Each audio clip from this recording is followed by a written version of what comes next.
Started the YouTube live stream also.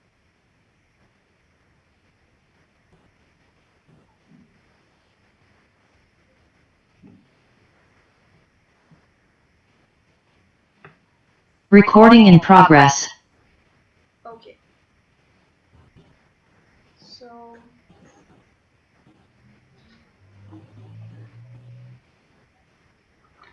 I think. Shall we start? Yes, let's begin. Sure. Who have joined us today?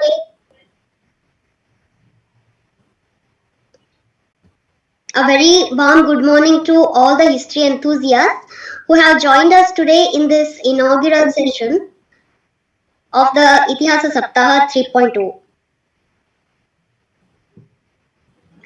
International webinar on rewriting her story organized by the History Enthusiasts India on the occasion of the association's third anniversary. I'm Ms. Nidhi Katti, Vice President of the History Enthusiasts, and I will be the moderator of this session today. Let's begin the session with the blessings of Bharat Mata. I request Ms. Bhargavi Katti, Executive Member, the History Enthusiasts Association, to sing the national song of India.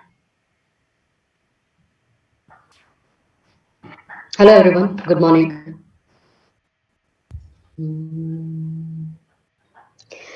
Vande Mataram, Vande Mataram, Vande Mataram, Vande Mataram, Sujalam Sufalam Rajashitalam Shasya Shamalam Mataram Vande Mataram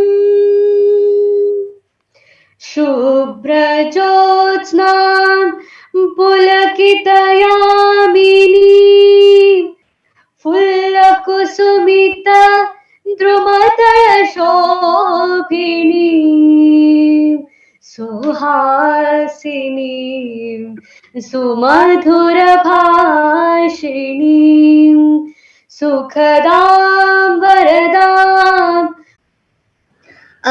Thank you, Ms. Bhargavi Katti. Moving on, I now request Ms. Dyuti and Ms. Snigdha Jagirdar, Hindustani classical vocalists, to perform the invocation song and give this morning a melodious beginning. Thank you very much, Ms. Nidhi Katti. Good morning, everybody. We'll be presenting a song on Ma Saraswati.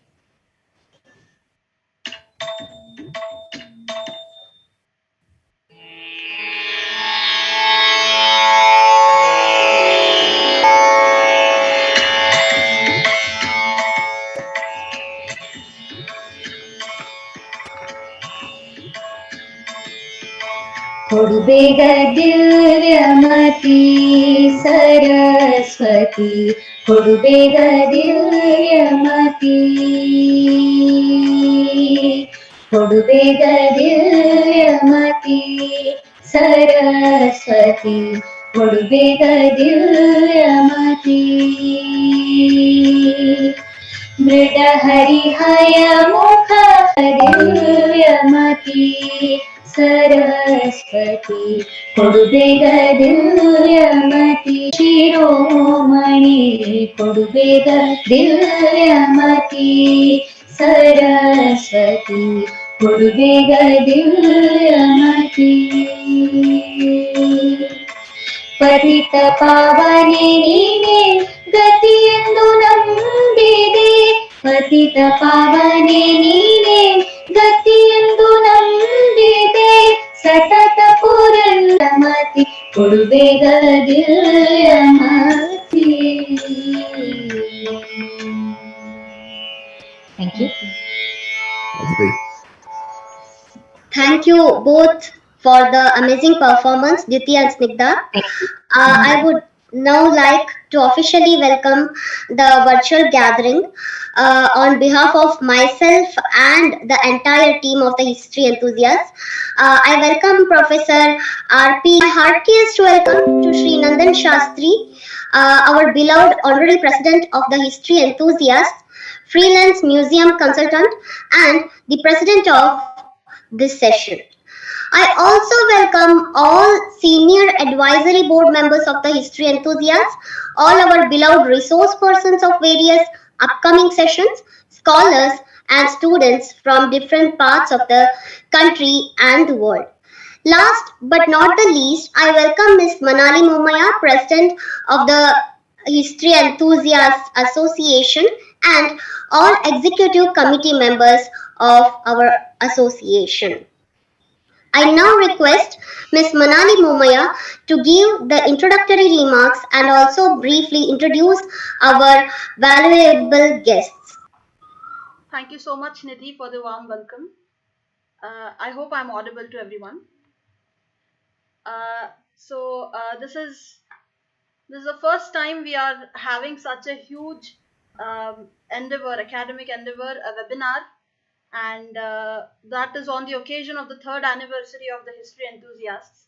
Exactly 3 years ago, on this day, I and my friend Nidhi came up with the idea of establishing this small group of scholars.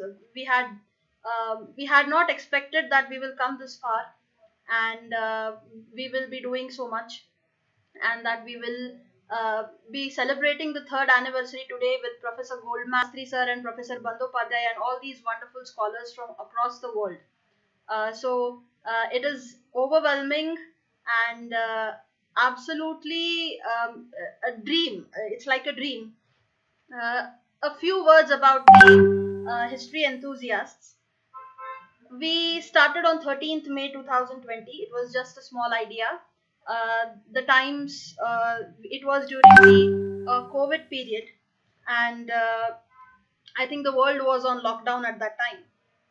I and Nidhi, we had been corresponding. Just a second.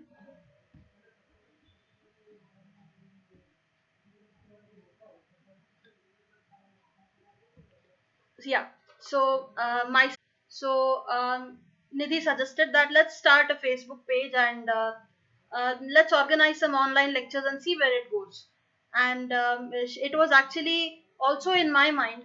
So I completely immediately agreed to her, and after that we on immediately on the same day we started the Facebook page, and slowly we started the YouTube channel, and then we created the WhatsApp group, and very fortunately, the support that everybody showed us, our elders, our professors, our teachers, friends, everyone, they were so supportive that today we have become a registered association, and we have signed an MOU with the Vivekananda Autonomous College of Kolhapur.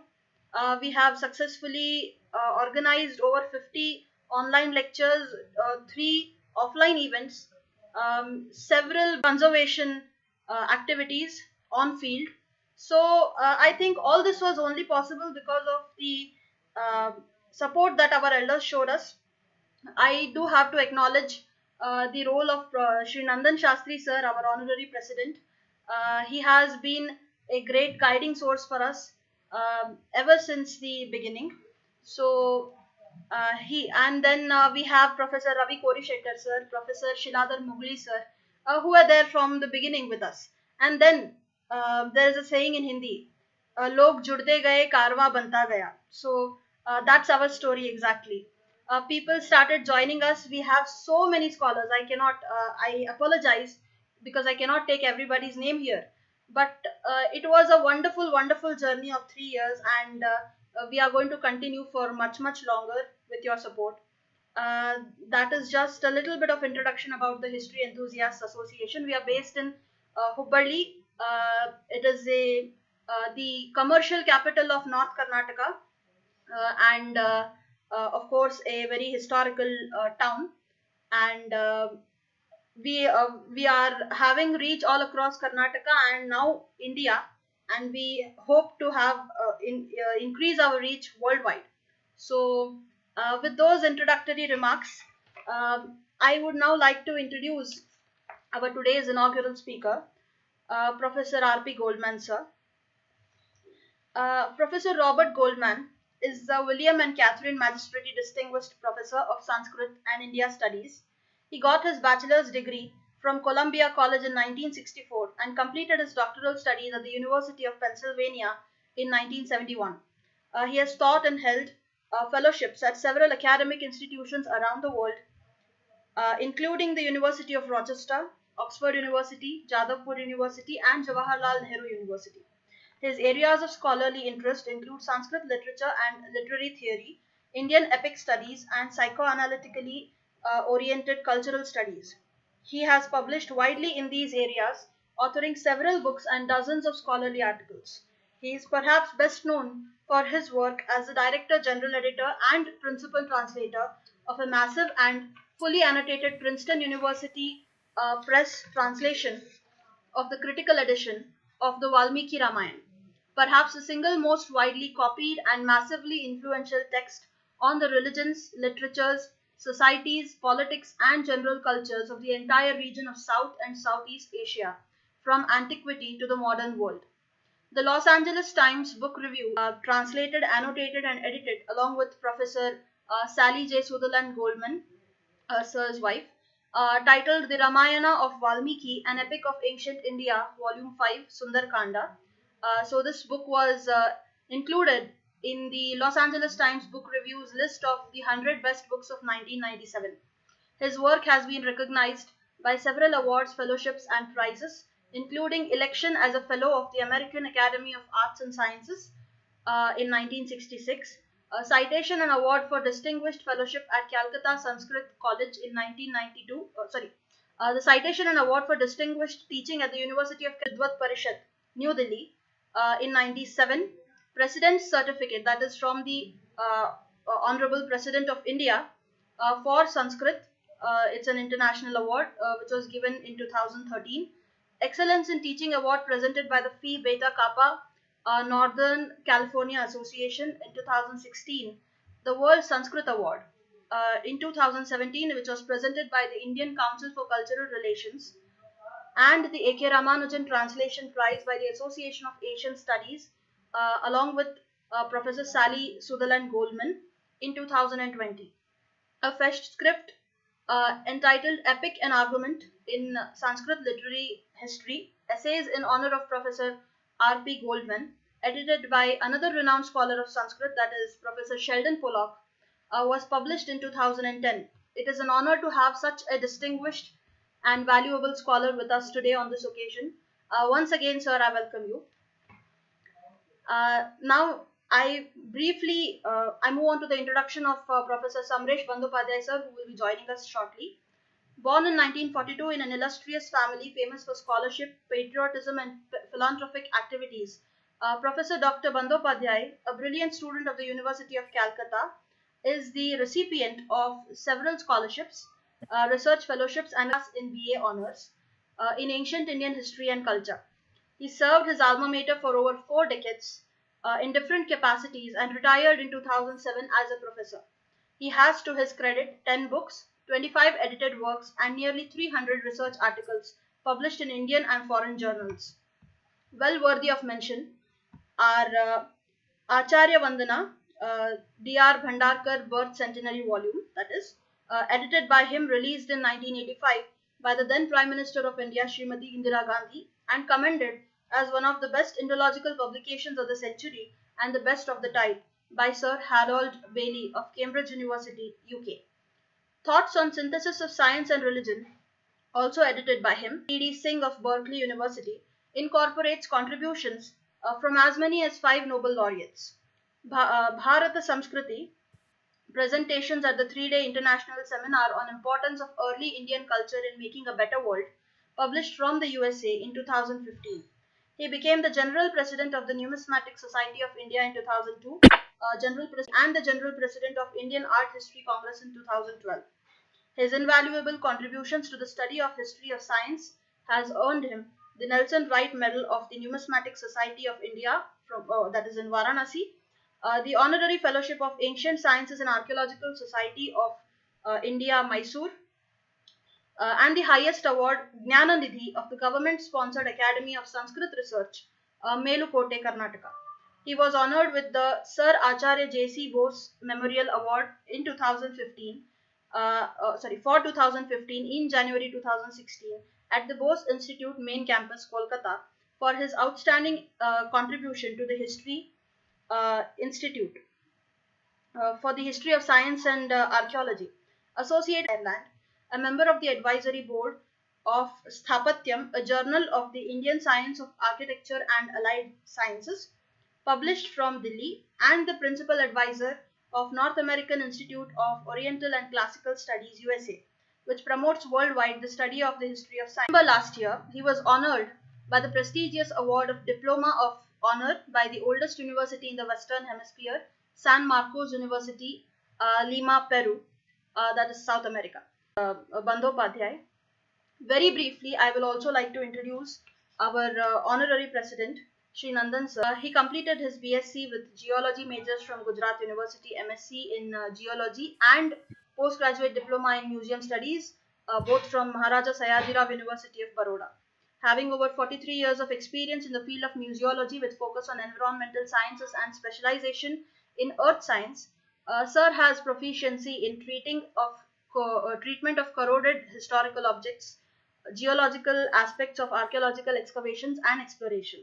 He has to his credit over 145 articles published at national and international level, journals and magazines related to topics on museum marketing, new museology, display techniques of artifacts, and so on. Starting his career as a scientific assistant at the Museum of Applied Geology, Indian School of Mines, Dhanbad, he went on to serve as a curator at various notable museums in India, including the University Museum, Vallabh Vidyanagar, the Samrat Samprati Museum, Koba. He also served as curator cum museologist at Sardar Vallabhbhai Patel National Memorial Museum, Association of India, for 4 years. An executive committee member. He was also the executive committee member of ICOM's Indian Natural Committee for 2 tenures. At USA, he volunteered at various museums, including the American Museum of Natural History, New York, Mayburn Museum, Baylor University, Texas, Temecula Valley Museum, California, Art San Francisco, and the Lawrence Hall of Science, University of California, Berkeley. He has published a book in Gujarati language on museums in India, which is published by University Book Production Board, Government of Gujarat, Gandhinagar, India. With these few words of introduction, I now hand over to Nidhi. Thank you so much for giving me this opportunity.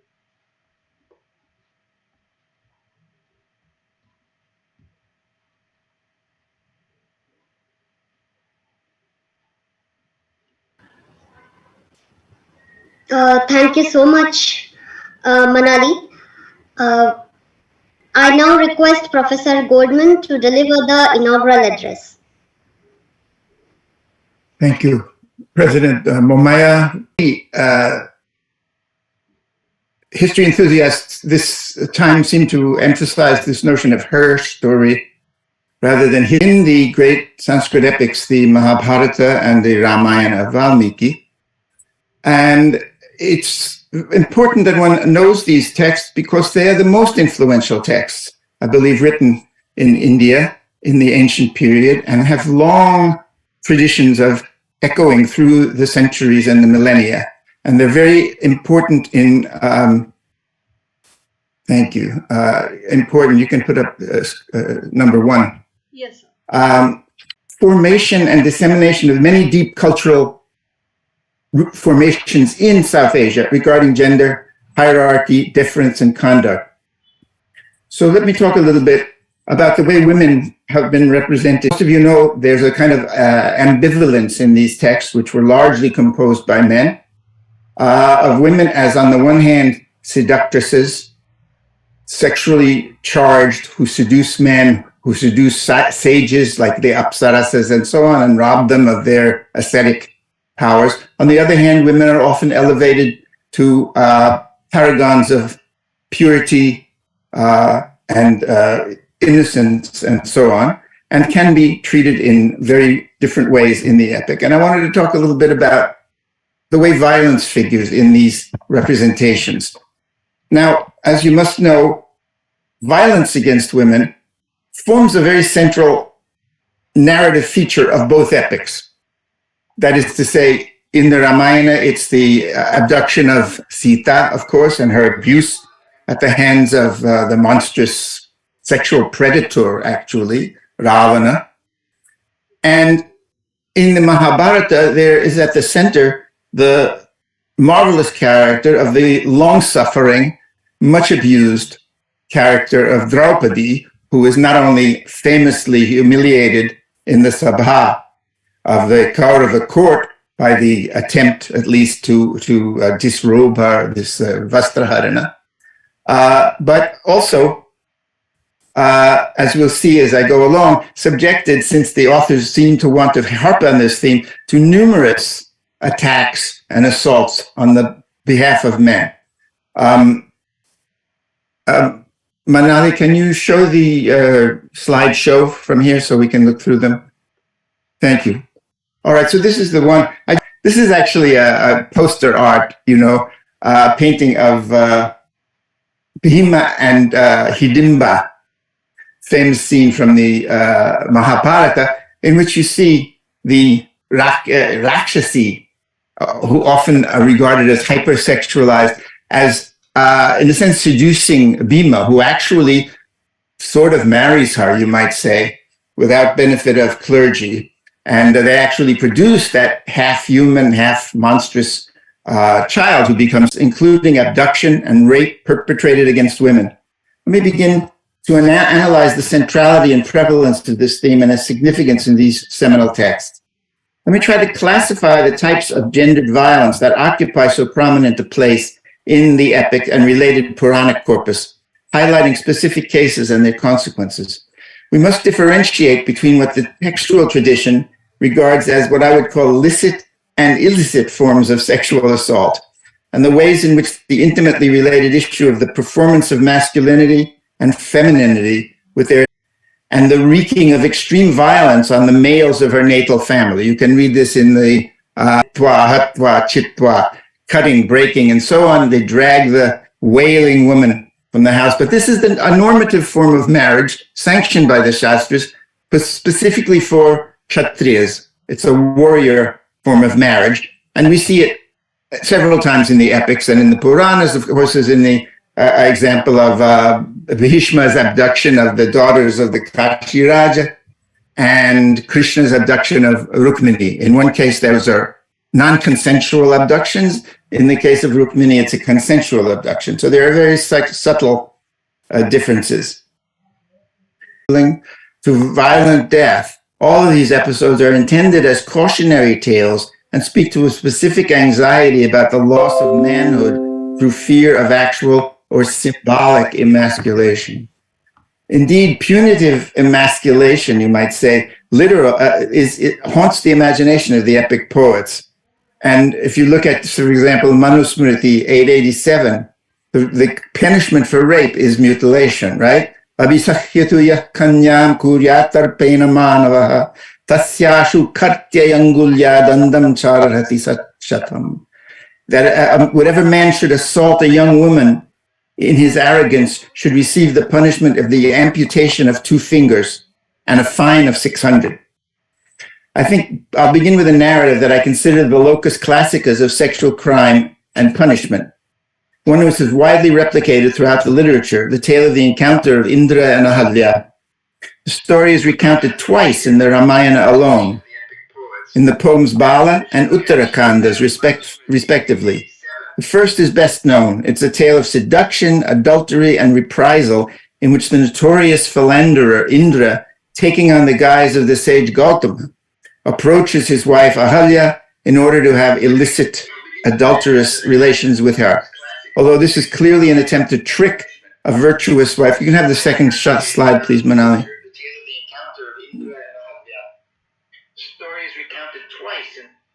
Manali, can you get the second slide up? Yes, these are modern paintings. So here you see in this particular slide. Indra, who has assumed the guise of Ahalya, trying to slink away from their little ashram hut on the return of the genuine Gautama. Next slide.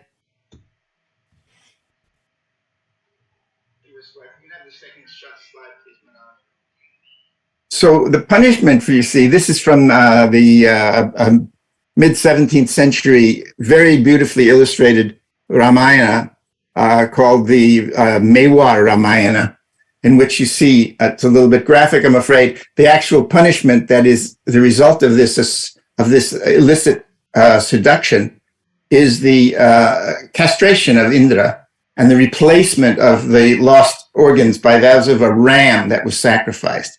So this is again a very literal kind of punishment. Next slide, please.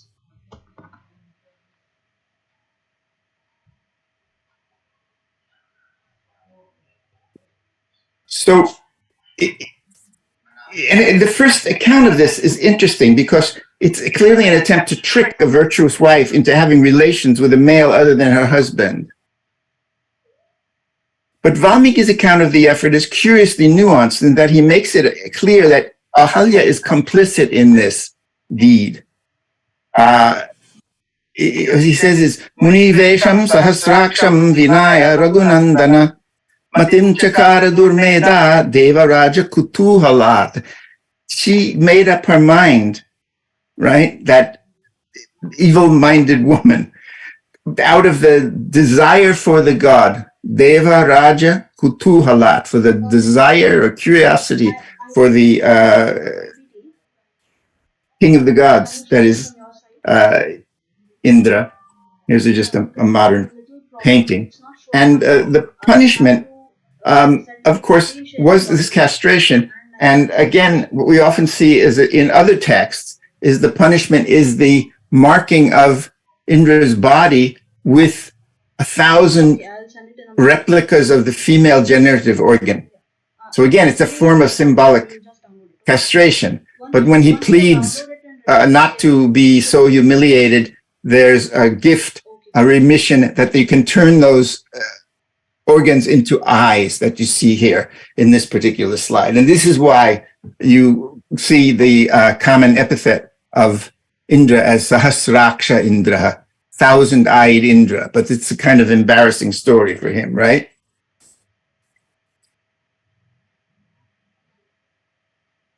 Through the power of the curse, the god is actually literally castrated, leaving him to plead with the gods to make good this loss through an early instance of transplant surgery. In doing so, he recasts his adultery as a mission on behalf of the gods. And why is that? Because by forcing Gautama to curse him, Gautama is therefore also finds the diminishment of his ascetic power.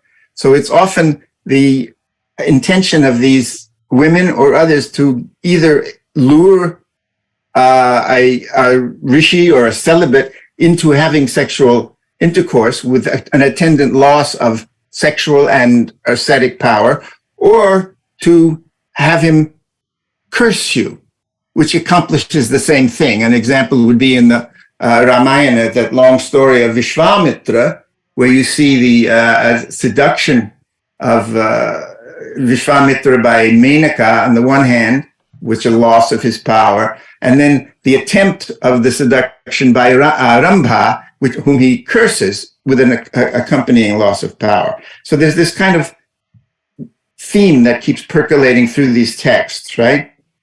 And that's why he then makes his adultery into a benefit for the gods, because the gods fear these sages because of their enormous power.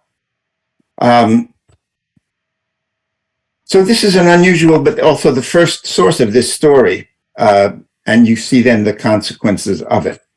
The second narration of the Ahalya Indra story in the Ramayana occurs in the Uttarakanda at Sarga 7, where that is Kanda 7:30, where Brahma tells it to the forgetful Indra himself, who is despondent at having been defeated and imprisoned by Indrajita. Here there is no hint of complicity or consent, because what is this a punishment for the rape of Ahalya with no consensual performance on her part. A straight story of rape, and for this transgression, Gautama curses the once powerful king of the gods, not only to suffer the impotence of defeat and captivity at the hands of Indrajit, and that's why he gets the name Indrajit, of course, the conqueror of Indra, but to lose his tenure as the king of the gods. In addition, and this is interesting, 1/2 of the guilt which would be incurred by every future rapist in history would accrue to Indra, who's the originator of that crime. Here, Ahalya is not complicit, but she receives the same punishment as in the other versions of the classic theme, according to the common, all too common theme of blame the victim for her unfortunate problems. Aside from the various stories of Indra and Ahalya, epics are conspicuously marked by the numerous accounts of assault and abduction perpetrated on women, especially the heroines. The most prominent, dramatic, and emotionally wrenching of these are the brutal sexual assault on Draupadi in the Mahabharata Sabha Parvan and the violent abduction of Sita in the Ramayana Aranyakanda. Both women are seized violently by their hair, which is a very important kind of symbol of sexual assault. Kesha Grahana, as they call it, seizing a woman by her hair. Remember, both are attacked in this way. Draupadi is subjected to vile taunting, and most humiliatingly, her abuser exposes his left thigh, a barely displaced surrogate for his genitalia, to her, and Dushasana attempts to strip her during her period before the all-male assembly. This all takes place while her husbands, now impotent and helpless to defend her, must look on in futile rage. You can give the next slide, please.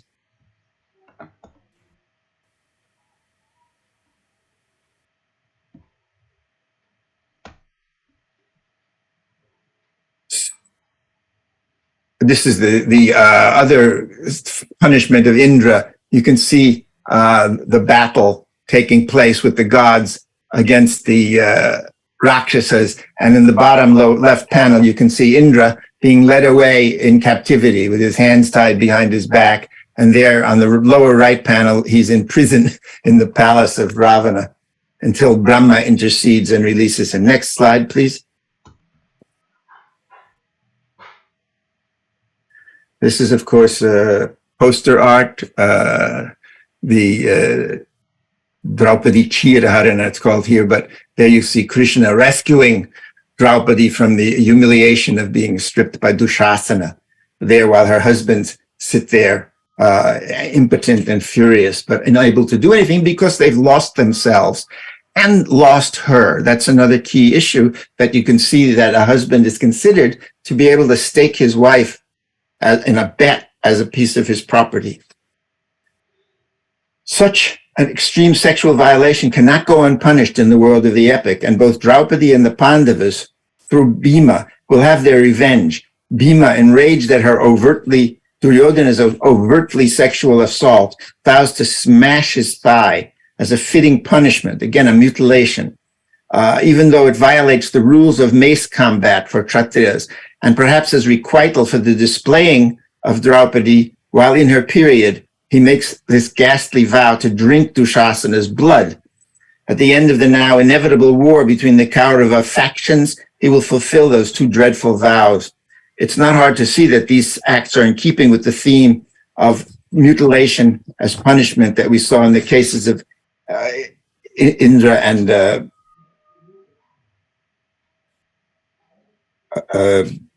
other figures. For the crushing of the thighs is amount to a thinly disguised emasculation of Duryodhana. Reading this in a sense, kind of psychologically, while the drinking of the blood resonates with the violation of the menstrual seclusion of Draupadi. As dramatic and horrifying as all this is, and how determinative will be for the course of the epic narrative, the author or authors of the Mahabharata are not done with the theme and not done with the suffering of poor Draupadi. They seem intent on over-determining this theme by subjecting Draupadi to two further such attacks, one in each of the poems following two books, the Aranyaka and Virata Parvans. In the former, the Pandavas and Draupadi seek anonymity in the kingdom of Virata, where each of them secures employment at the court. Next slide, please. Draupadi, having avoided becoming a domestic servant at Hastinapura, now takes up the same role as a Sairandri, or female domestic help, for Queen Sudeshna. Her beauty attracts the attention of the queen's lecherous brother Kichika. Infatuated, he proposes to marry her, but is rejected.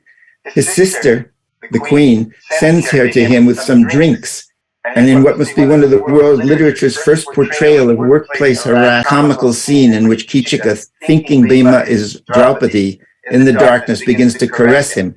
Bhima then seizes him by the hair. Again, notice that element that keeps being repeated. The same act of subordination, and after a brief struggle, crushes him and forces all his limbs, including his head, into his body in a ghastly and heavily overdetermined excision, as it were, of all of his limbs. Draupadi's abuser is reduced to an indistinguishable lump of flesh. Now, one might think that after this, poor Draupadi had suffered enough. Next slide, please. But evidently the epic poets did not think so. After her troubles in the court of the Matsyas, she is forced to undergo a sexually motivated abduction at the hands of Jayadratha. This again is Kichika proposing to, or attempting to seduce Draupadi in her guise as a domestic help. Next slide, please.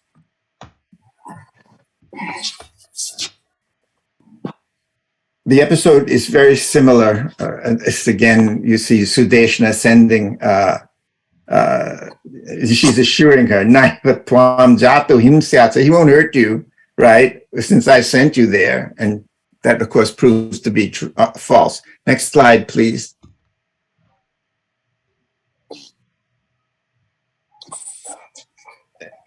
She's forced to undergo another abduction at the hands of, she's carrying the wine here to her. Next slide. I'll move along a little. The episode is rather similar to the one involving Sita's abduction. This is Jayadratha abducting Draupadi the minute she's left alone by her husbands who've gone off on a hunting trip. This episode is similar to the one involving Sita's abduction by Ravana, including the heroines being left unprotected in the forest while her protectors are off hunting. You'll remember that's the scene in the Ramayana. The sexual infatuation of the assailant, the proposal of marriage, the debate between the abductor and the victim, and the abduction itself. When the Pandavas learn what has happened, they pursue Jayadratha and his entourage, slaughtering his army and capturing the culprit. Bhima, ever the champion of Draupadi, seizes Jayadratha by the hair. Again, always the hair, which is a powerful symbol, throws him to the ground, kicks him in the head, prevented by Yudhishthira and Arjuna from actually killing Jayadratha, who's a kinsman. Bhima contents himself with partially shaving his head, leaving only 5 tufts of hair. This too, especially because of the powerful cathection of hair of both men and women as markers of sexuality, can be seen as an upward displacement of a kind of castration, a loss of manhood that is tantamount to death. Compare a passage in the Bhagavata Purana, where after defeating the army of Rukmin, who has attempted to stop his consensual abduction of Rukmini, Krishna refrains from killing his pursuer in deference to the pleas of his abductee, because it's her brother after all. Instead, he must content himself with shaving Rukmin's head and mustache. But as elsewhere, this is considered disgraceful and even tantamount to death. Asavidam tvaya Krishna kritam asmat jugupsitam vapanam smashmakeshanam vairupyam suhrido vada. What you have done, Krishna, is a disgrace, which I find repellent. The disfigurement of shaving an ally's beard and hair is a form of death. After discussing the Mahabharata's accounts of these 3 sexual assaults, let me turn to the Ramayana. Valmiki, like Vyasa, is not content with a single outrage against his heroine. However, rather than reprise the assaults on the heroine, as does Vyasa in the books following the Sabha Parvan, Valmiki foreshadows Sita's abduction near the very beginning of the book, in which she is later taken by Ravana. As Rama and Lakshmana and Sita enter the Dandaka forest, they are confronted by an almost absurdly grotesque and monstrous forest Rakshasa, Viradha. In a bizarre sexual assault, the monster quickly seizes the terrified Sita in his gigantic arms, announcing that she shall be his wife. In an uncharacteristic scene, reminiscent of Yudhishthira's complaining passivity and failure to act in defense of Draupadi, Rama lapses into a mood of fatalistic self-pity. So it falls up to the fiery Lakshmana to rally his brother, calling him out for appearing defenseless and exhorting him to action. The brief battle follows pretty much the Ramayana's stock description of combat, with one relevant detail not seen in the other such accounts of duels. Although pierced through by Rama with 7 arrows, the Rakshasa, undaunted, continues to fight. It's only when each of the two princes breaks one of Virada's almost parodically gigantic arms that Virada, Bhagna Bahu, his arms broken, falls mortally wounded. Next slide, please.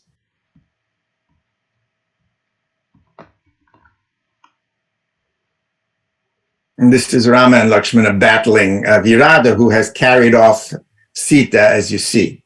The punishment for sexual assault against a so-called parakiya, that is a wife belonging to another man, is not only the threat of death, but some form of mutilation. In this case, the specifically highlighted breaking of Virada's immense arms appears to serve a similar function. Rama's great antagonist Ravana is arguably the most prolific serial sexual predator in world literature. His signature transgression is, of course, the abduction of the defenseless Sita in the absence of her husband and brother-in-law. Next slide, please.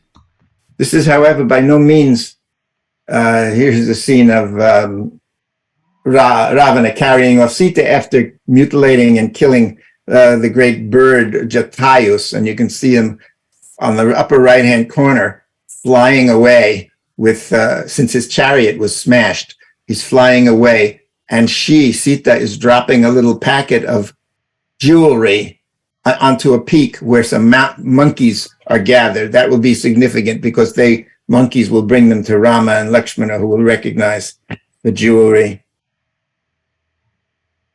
But you can do the next slide also. This is not by no means, this is a curious slide from a Belgian food company who made cards for different world literature. This Libax, of all things, it's a bouillon, which shows it in the kind of European view of this.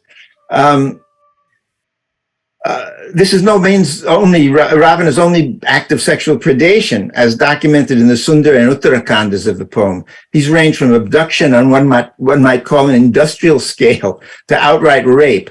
I will discuss some examples of this in a moment, but think for a moment about the figure of Ravana, he of the 10 heads, Dashagriva. What is the purpose of the poem's insistence on the Rakshasa Lord's extremely polymelic and polycephalic physiognomy? There's so many arms and so many heads. In plain English, why does he need 10 heads and 20 arms? In light of his pathological hypersexuality, I would suggest that those anomalies are indicators not only of Ravana's extraordinary physical strength and martial skill, but also of his unmatched libidinal excess. In light of my previous examples, one would expect the punishment for his long history of transgressions against women, culminating in the abduction and captivity of Sita, to similarly fit the magnitude of the crime. And this plays out quite literally when he receives his punishment in battle with Rama. After a protracted, you can get the next slide up if you will, Manali. Go back to the next one.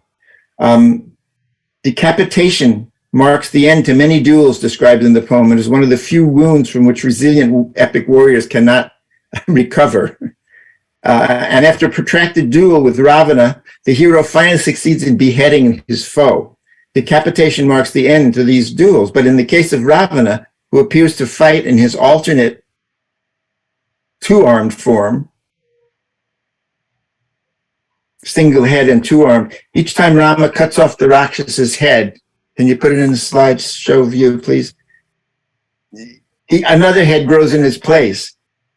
So in other words, the beheadings of Ravana occur not just 10 times because of the 10 heads, but actually 100 times, because he beheads him 100 times before he receives a special arrow or uses a special astra, which is consecrated with mantras, and discharges it not at his head but his chest. Pierced to the heart, the mighty Rakshasa falls, lifeless to the ground. You can see then Ravana fallen, all his heads around him. If, as I suggest, the proper punishment for adulterous sexual assault is some form of mutilation, possibly castration, a precedent set by the Rishi Gautama in the case of Indra, or by the removal or disfigurement of some other bodily appendage by way of replacement or substitution, then this curious incident of the multiple beheadings of Ravana might well speak to a sense of the hypertrophy of the Rakshasa Lord's libidinal energy and the excess of the punishment it merits. I can see you. Yes, sir. Yes, sir. Okay, sir. Thank you so much. The evidence for Rava's outsized sexual appetites is to be found in the Sundarakanda's lavish description of the thousands of beautiful women of his inner apartments. These women, described in various levels of undress, are shown as asleep and intoxicated after nights of lovemaking with the Rakshasa Lord. They are said to be the daughters of royal seers, the Pittars, the Daityas, Gandharvas, and Rakshasas. The passage says they were all passionately in love with Ravana, and that mighty warrior had not taken a single one of them there by force. Rather, they had been won by his virtues. But these very same women in the Uttarakanda are said to have been violently abducted after he slaughtered their male relatives. The 24th Sarga of that Kanda describes the abduction against their will of the women, married and unmarried, along with their grief for their slain fathers, for the slain fathers, fathers-in-law, and brothers as children and mothers left behind. Such violent abductions of women would not be regarded as a crime in the Shastras, but for the fact that they are married. For the Rakshasa form of marriage is considered a normative form, as I said, for marriage. So, as a king, Ravana was in his rights to forcibly abduct the unmarried women. But in the case of married women like Sita and Draupadi, the situation is different. So those women curse Ravana as followed. Sarvata sadrishastava vikramosya turatmanaha idam tu asashiram karma paradara bimarshanam yasmaisha parakyaso strishu rajyati durmatihi tasmat stri kritainaiva padam prapsyati Ravana. By all means, the valor of this evil-minded creature is quite appropriate, but the act that is unbecoming is the molestation of other men's wives. Since he is enamored of women who belong to others, he shall meet his death on account of a woman. So that's his curse. The woman, of course, will be Sita. Ravana then is suddenly drained of his virile energy, tatejaha, and completely stripped of his vital luster, as well as his sexual appeal and desire. Next slide, please. Ravana's large-scale assault do not curtail his career as sexual predation. I want to walk you through these quickly because they get to be, right, this is the abducted women cursing Ravana, which, as a result of which he loses his desire to abduct further women. But finally, next slide, please. We see a series of violent assaults. This is his rape of the virtuous Brahmin woman, Vedavati, whom he encounters in the forest and assaults against her will. Next slide, please. This is his assault on the Apsaras, Ramba, who was actually betrothed to his nephew, Nalakuvara, and she curses him as well, that he will suffer the consequences for this. But the obsession of the poet, or the concern of the poet with rape, is considerable. The next slide. This is something in the so-called Prakshipta portions, of later portions of the Ramayana, where in a previous existence, Ravana actually has the temerity to assault the goddess Lakshmi. So he enters the palace of Vishnu, who's asleep on the divine serpent Sheshanaga, and tries to molest actually Lakshmi. Of course, he then smashed to the ground by the force of Vishnu, who refuses to kill him because he says the time is not right, because he's destined to be killed in a certain time in a certain place, and that is, of course, to be killed by Ravana. So one more slide of that sort. Next, please. Since Valmiki is not finished with it, this is the rape of Araja, the daughter of the sage Shukracharya, by the foolish king Danda, which results in a blight on his entire kingdom, destroyed by a huge dust storm. Finally, let me address very briefly a related anxiety about real or perceived sexual transgression in the epics. This is the recurrent fear on the one hand and erotic fantasy on the other of men being turned into women. In other words, a complete emasculation. I've dealt with this theme elsewhere and will not go into the issue here, but I want to focus on one particular theme among these episodes, the theme of literal gender transformation brought about through accidental voyeuristic transgression. There are two relevant Ramayana tales of males who inadvertently wander into a grove where the divinities Shiva and Uma are making love and cast their eye on the erotized body of the goddess. As a result, they are transformed either through a curse or the emasculating property of the divine couple's trysting place. They either suffer a displaced castration or a literal one. The first occurs in the Uttarakanda, where Kubera, performing austerities to propitiate Shiva, happens to come across the god and his wife in their erotic play. His left, or sexualized eye, falls upon the body of the goddess, and her divine radiance burns it and blinds it. But pleased with his austerities, Shiva confers upon him the epithet Ekakshi Pingala, yellowed in one eye, memorializing this disability, again, a form of mutilation. Even an accidental glance at a woman belonging to a powerful male can lead to a disability. Freud regarded this as blindness, as a displaced castration. Coming to the end. Perhaps the most widely disseminated such story of emasculation as punishment is that of the king Ila. In the Uttarakanda's version, Ila hunting with his retinue. Next slide, please. This is Shiva and Parvati, of course, at ease in the forest. Next slide, please. And this is the king Ila going out on the left side of the screen on a grand hunting party with all of his troops and soldiers. And there he happens to transgress into the sacred area where Shiva and Parvati are living, and everything in that area gets turned into a woman. Everything, except Shiva, of course, and Shiva's bull Nandi. So suddenly you see all the troops have turned into ladies, right? And Ila tries to get the curse remitted, and finally through the intervention of Parvati, they make a deal for him that he will become a woman every other month and become man in the interceding months, which is a very strange tale. This is the punishment for his transgression. And in the Uttarakanda's version, this is what happens. Kritva svibhutamatmanam umesho gopati dvajaha devyaha prishikisha satmin parvatanyajare. There near a mountain waterfall, Uma's lord, and one eager to please the goddess, had turned himself into a woman. Another extraordinary thing. Ila and his men are turned into women, and this is the result, that he will then have to remain a woman every other month, during which, next slide please, he actually manages to become pregnant by the sage Buddha. So it's a very strange story, and that can only be caused through an Ashvamedha to remit the curse.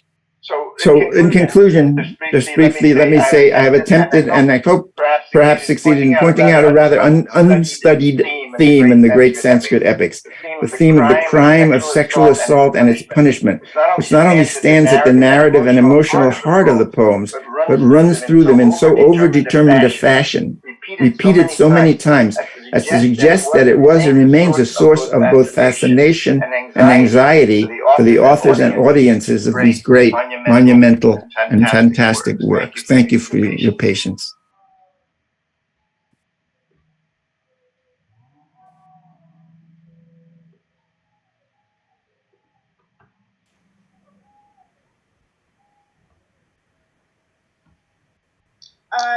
Thank you, Professor Goldman, sir, for this very enlightening inaugural lecture highlighting various aspects of women's lives as depicted in these scriptures.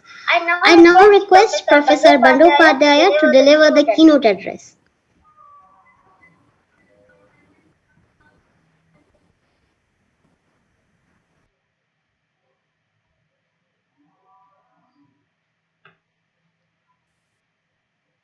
Sir, you are on mute, sir.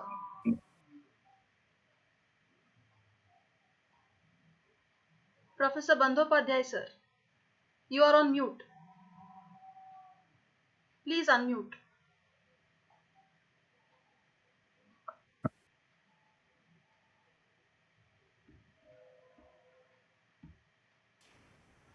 Manali, try whether you can unmute, sir. No. I can't, but I have asked him to unmute. There's an option to ask, but I can't unmute him myself. Okay. Manali, you can send him a text message. Yes, sir. Yes, ma'am.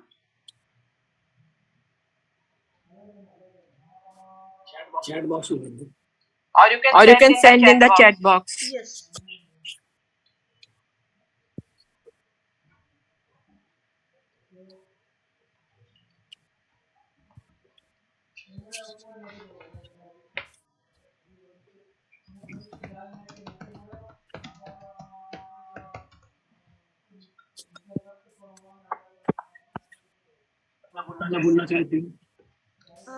I have both sent him a message and put it in the chat box too.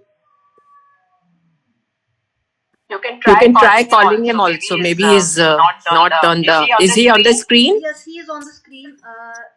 I can see him. Yeah. He is, I think, speaking on the phone. Nandan sir must have called him.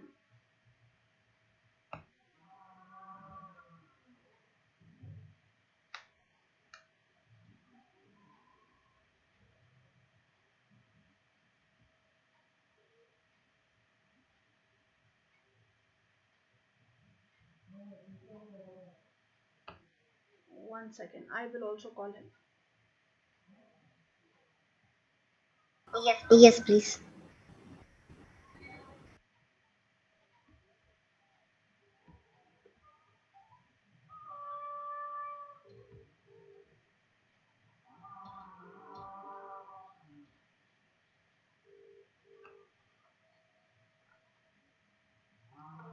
Hello, Professor. Sir, you are on mute actually. We are not able to hear you.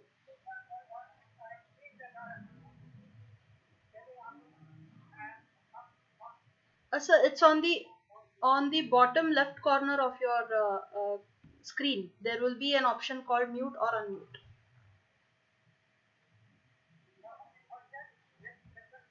The left hand side bottom corner, sir, there will be an option called unmute.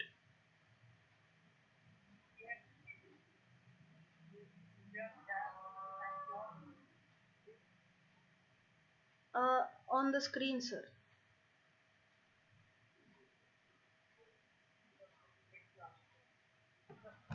Okay, sir.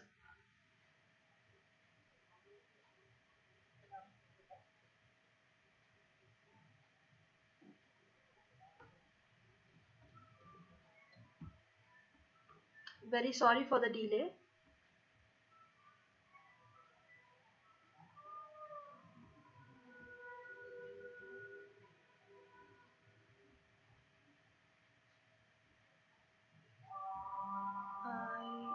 I am not able to unmute him.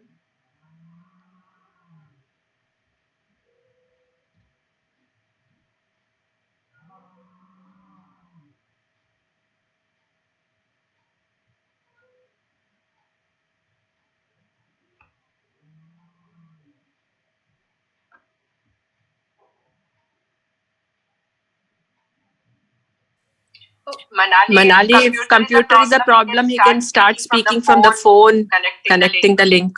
Okay, I will ask him that. I will ask him to join from the phone now. Just a second. Is it all right now? Yes, sir. It's audible now. Okay, okay. Yes, we can hear you. Anyway, so sorry for the delay. देवानां भद्रा सुमति विजयतां देवानां रतिरभिनोदिवसतां देवानां अष्टमुपसेविनो वयं देवानायुः प्रतिरन्ति जीवसे ॐ अयमारम्भ शुभाय भवतु ॐ अयमारम्भ शुभाय भवतु ॐ अयमारम्भ शुभाय भवतु. At this inaugural session, I'm very happy to be with you all, and I especially thank for the invitation to deliver the keynote address on this exceedingly interesting topic, rewriting our story. In fact, rewriting our story. What has been written? There has not been any comprehensive attempt ever for writing history of women in India. Chapters on women in this or that book, starting from P.V. Kanish's History of Dharma Shastra, or from the different chapters of the Vidya Bhavan series, or History of Bengal, or even comprehensive history of India, and down to Position of Women in Ancient India by A.S. Altekar. All these books are written, but comprehensive history of women has not been attempted as yet. Only stray writings on one or the other aspect of the life of women, and that too of a particular period, ancient, medieval or modern, has been done. So much has to be done, and that is why I say, let us Armarambha Shubhaya Bhavatu. I am happy that this topic has been chosen, and that in future we will see what are the different aspects, for each aspect, whether there can be one sort of webinar like this over spreading over 7 days, and to have opinion of different types of scholars how to do justice on this long pending subject. The subject is extremely interesting, as I said. I just give you, since I told you that I have some other assignments and I should not have much time, I just give you 2 instances. What sort of writing is there? Rewriting, modification is absolutely essential. What is that? Number 1.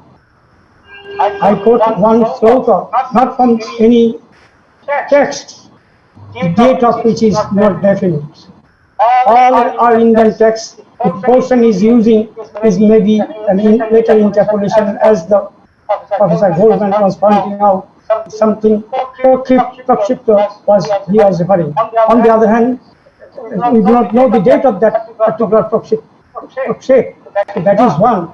That is why we should better depend on the concrete evidence of epigraphy, on which in most of it the date is there, or it is fairly well datable. I refer one instance, that is from the Junagadh inscription of Skandagupta. It is Skandagupta was a king of the Gupta period, everybody knows, and he of the 5th century AD. So in this inscription, there is a very interesting line.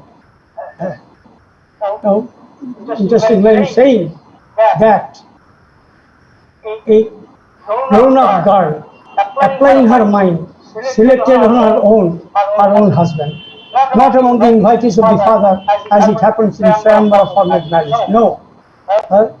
So, Pramena Buddhyani Punankaharya, Yata Chakrisnam Gunadosha Hetun, Apitra Sadhan Manjan Putran, Lakshmi Sayangajam Vayan Chakar. What is selecting a man, human being as husband? It is not beyond comprehension, because in the Gupta period already the kings are deified, the kings are described as Achintya Purusha or Lokodhama Deva. Now, if a girl is to be married, as is the general belief and written in the books, the girl seems to be given in marriage very early, 5, 6, 7, 8, 9, 10, 12 years, within 12 years. So they did not have any education, they did not learn anything, and that is why the position of women, nobody takes interest in writing. Sorry. In fact, when it is saying that Kamena Buddha Nipunam Padharya, Nipun Buddhi, sharp intellect applying, can a girl of 5, 6, 7, 8, 10, 12 do it? No. That is why she was matured enough, grown up enough to select her husband after properly analyzing the merits and demerits in a man, and that is concrete. That for the concrete evidence of that is this geographical discussion. Now, one more so I refer, you see, there is the general saying that in ancient India or even in India, women has no liberty. And the oft-quoted passage from the Narada Smriti is quoted, Ita rakshati kaumare, bhatta rakshati yovane, putra rakshati vardhakye, nastri shatantam varhati. Sorry, Swatantram has been translated, deliberately motivated translation, saying that no liberty. No, no, no, no. A physical seclusion of woman is not desirable. That is why it is said, Pitarakshati Kaumari. In the childhood days, the father protects the child, woman child, and girl child. Similarly, Bhatta Rakshati Jovale, the husband protects during the youth, and Ardhaki Putra Rakshati, son protects at the age, at the right age, at the old age. So this Sri Swatantram is actually seclusion, not liberty. Liberty to translate, that means that poor knowledge, because you see it's difficult to grasp the exact meaning of particular word used by the poet. One has to be conversant with the culture, then only he can do it. Just as I give an example of the famous French scholar on Indian inscriptions. He translated, you see, Mrita not is always in the sense of death. It is death be or nearing to death, and all these things are there. Anyway, I am not going to enter that. The point I am referring is that the idea that liberty was not there for women in ancient India is not correct. It is only that particular verse is everywhere quoted. You read any book on position of women in India, and you will find this quoted and showing that this is the pathetic position of the women. No, physical protection is always necessary. That is what is emphasized. Wrongly, it has been interpreted in that way. And in our presidential lecture of the Epigraphical Society of India, delivered at Bangalore,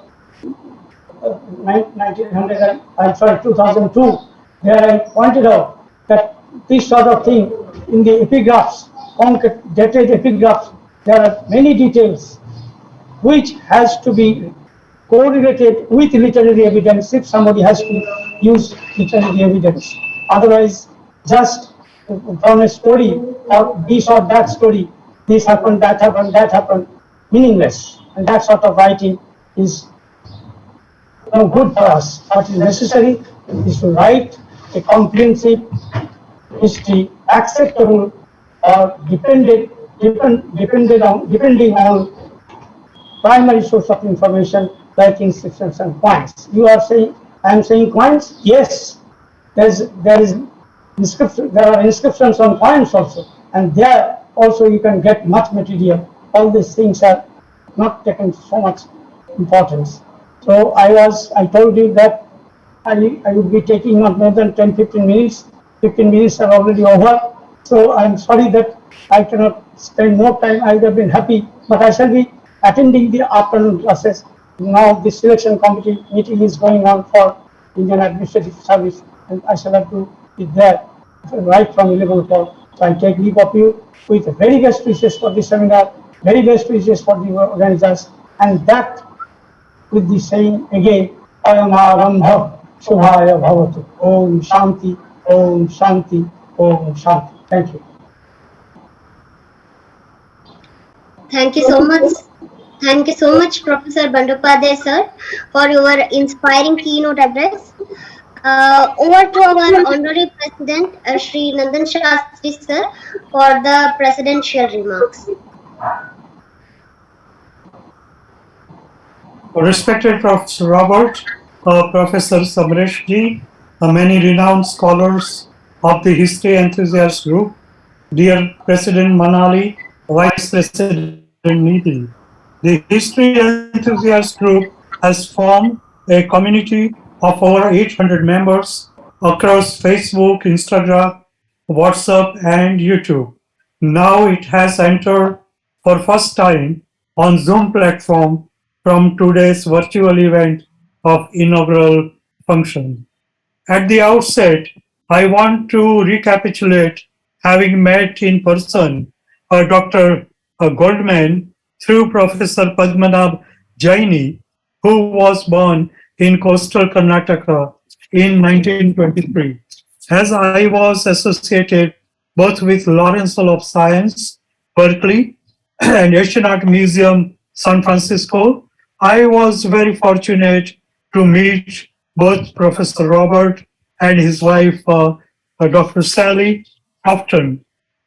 Professor Robert is a captious thinker whose interests in religion extend beyond India in South and Southeast Asia. In today's presentation, he has argued that through these representations of gender register deeply rooted attitudes about these critical issues and serve as vehicles for their dissemination of the concepts of gender normativity that continue to affect thinking and practice in South Asian society. Today, he has shown 24 slides on sexual assault and anxiety of gender. The epic rishis and their audience confront the problematics of gender difference and the human sexuality. Professor Samresh Bandyopadhyay's outstanding contribution is in different aspects of Indology like literature, numismatics, epigraphy, architecture, iconography, sculptures, etc. In his brief presentation, he drew our attention regarding concrete evidence of epigraphy. He mentioned Junagadh inscription that is a, and he said that it is a very wrong notion that women had no liberty in ancient period. Of course, her physical liberty was confined in childhood. Her father protects her in married life. Her husband protects, and when she becomes a widow, her son protects her. Professor Samresh is very knowledgeable guy, but due to lack of time, he has delivered a very brief note. And I wish the remaining events of our Itihas Saptah, I guess about over 27 speakers to follow from afternoon today till May 19th. I wish all the best for our events, virtual events. Thank you very much.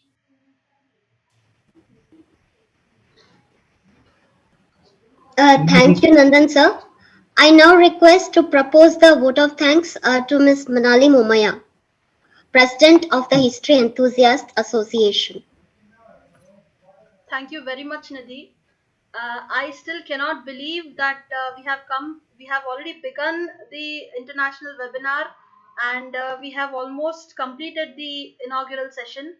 Um, it was yesterday that we were all worried and nervous, especially myself and Nidhi, because we are doing such a thing for the first time. And as you can see, both of us are really very young, inexperienced research scholars, but with the support of all our elders, the inaugural session, maybe with some glitches, has completed successfully. So I do want to thank, I'm extremely thankful to Professor Goldman for taking out valuable time from his very busy schedule to share his knowledge with us. Sir, your command on the Indian epics and your deep understanding of ancient Indian society and religion and mythology and literature are awe inspiring. Thank you very much, sir, for joining us today. Thank you so much. Thank you, sir. I also thank Professor Bandyopadhyay, sir, for directing us to re-examine and reinterpret the epigraphical sources in order to reconstruct her story. Definitely, epigraphs hold a very, very valuable place in the reconstruction of history, and we will definitely take your advice. Sir has also taken out time from a very, very hectic schedule. Thank you very much, sir, for joining us. Next, I want to thank our Honorable President, Shri Nandan Shastri sir. In every step of this webinar, its organization, sir has guided us constantly, and his experience and his expertise.